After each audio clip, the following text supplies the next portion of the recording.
What's up, everyone? This is Bacon, and today we are going to go over the new patch notes that came out.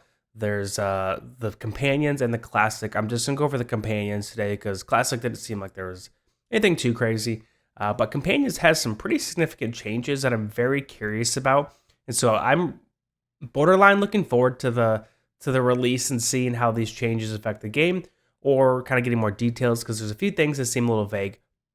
But instead of me just talking about it, let's just go ahead and watch the video. I'll pause throughout the video, share my thoughts, and then if you haven't already, make sure you subscribe to my channel. We're getting close to 1,000. That's kind of my goal for the year. It'd be great if we could hit that sooner. I also am curious to see your thoughts, so make sure you leave comments below. So let's go ahead and begin and hear what's going on.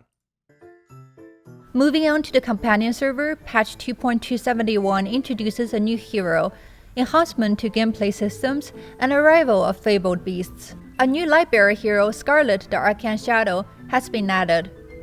Scarlett is an intelligent-based mage who uses dark magic to absorb health and convert it into energy. Yes, Scarlett is pretty game-breaking. I'm not going to lie. I'm very curious to see how she's been changed, to see if she's been buffed, nerfed, kind of left the same. She is just a hero in Classic that is still pretty solid. Like, she's very good in Classic still, which just shows how good she is in a lot of areas. She is just super great in single target, great in campaign, Lightbearer Tower. She really will probably find a good spot in almost every part of the game. In companions, I will not be pulling for her because I'm dedicated to saving my Destiny summons for the next dimensional event, but I will definitely add her to my wish list when she's out. I would not blame you for pulling for her, but personally I will not be. But she's great. She's a super good hero. I'm very curious to see how she is in companions though. Allowing her to rapidly cast her ultimate ability to deal damage and apply debuffs. Scarlett will be available in the Destiny summon pool after the next update. Raku the Rascal has also been added to the hero pool. He can now be summoned at the noble. I'll also be adding Raku to my wish list. I have so many heroes built out on the Wilder faction. Might as well add him. I think he's decent. Has some damage, so for Wilders, having another damage carry is a nice thing. Tavern are acquired through hero soulstones. The Golden Frontier event has been restructured and is now titled Expedition. Adventurers can access it directly from the home screen. Expedition introduces several new systems. Guild enrollments allow players to join the Sim League as their guild members. The Oath Pack feature rewards players. I think that is very nice. In my guild, there we'd kind of, before the event would start, once it started, we all say where we're going to go. We'd all try to join the same one. It would fill up. Only some of us would get in. It's kind of annoying. So I think that's a great feature. I think people want to participate in these kind of events with their guildmates because it's easier to communicate. They know each other. They've done events like this before. So I think it's a great option. So let's see what else she has to say. Who remain in the Sim League for the duration of this event.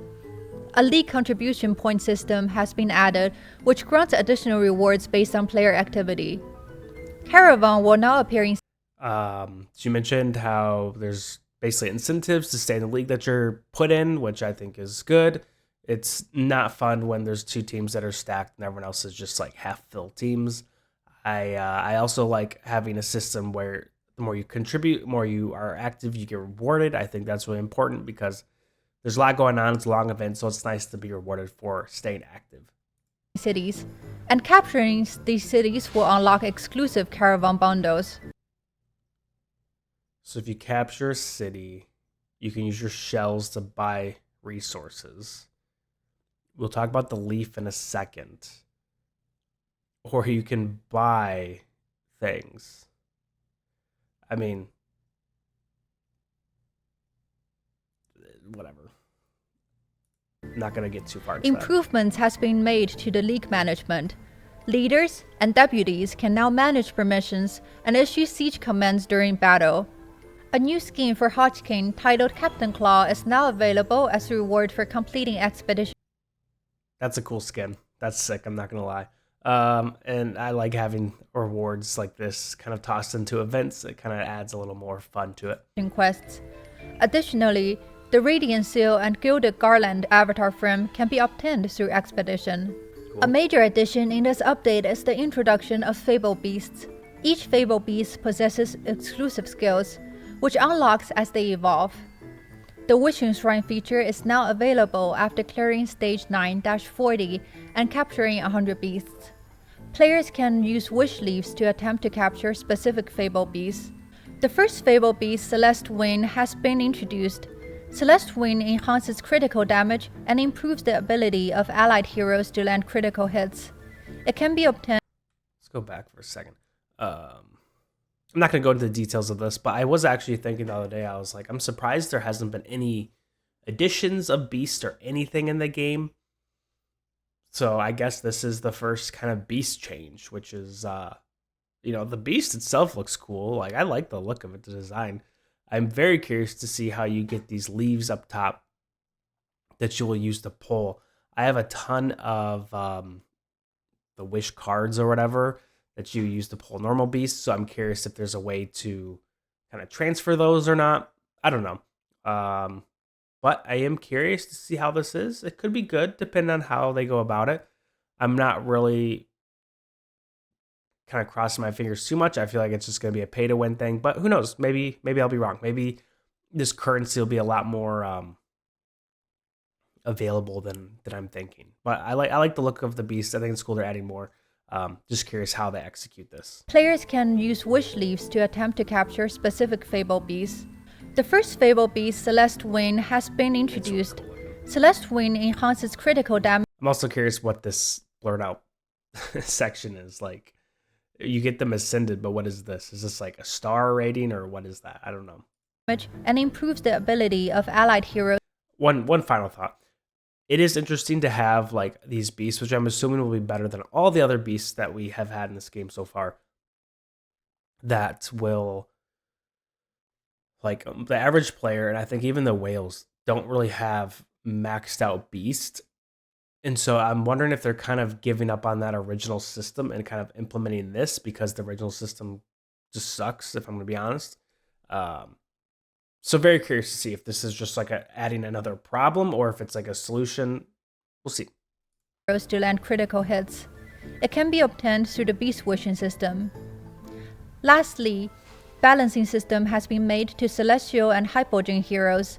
Their attributes have been slightly increased based on their tier, and the strength of their enemy in various stages has been slightly reduced. That concludes.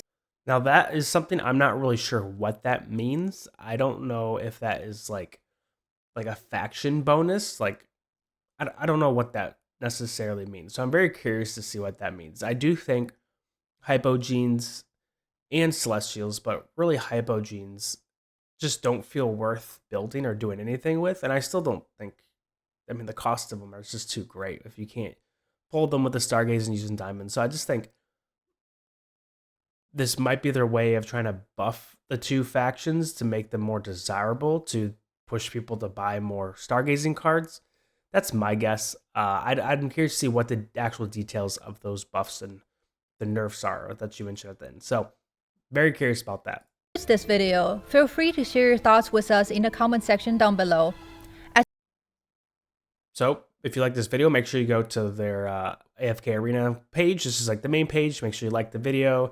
If you have comments you want to direct towards them, you can go ahead and leave your comments on there. But as always, make sure you subscribe and like if you like this video. Leave some comments below sharing your thoughts. I am very curious about what you guys think. This is actually a pretty big patch, so I'm really excited to actually kind of see how this all turns out. You got Scarlett, you got the Beast changes, you got Celestial, Hypogene changes, and then you have the Golden Frontier changes, which I'm curious why they changed the name, but whatever. So big changes, lots of new things coming out. It's also cool going to the Beast. Where's that at? That this is like something totally new. Like I like that they share some things between classic and companions, but I like that they have like totally new things to make it a little more unique. So I think it's important that they kind of go in different directions in certain areas, and I think this is a great area to do that in. So we'll see. Curious how these changes are once they actually get implemented and updated, but I'll definitely make some videos on these changes once they're out. But thank you guys for watching, and as always, have a great rest of your day. Peace.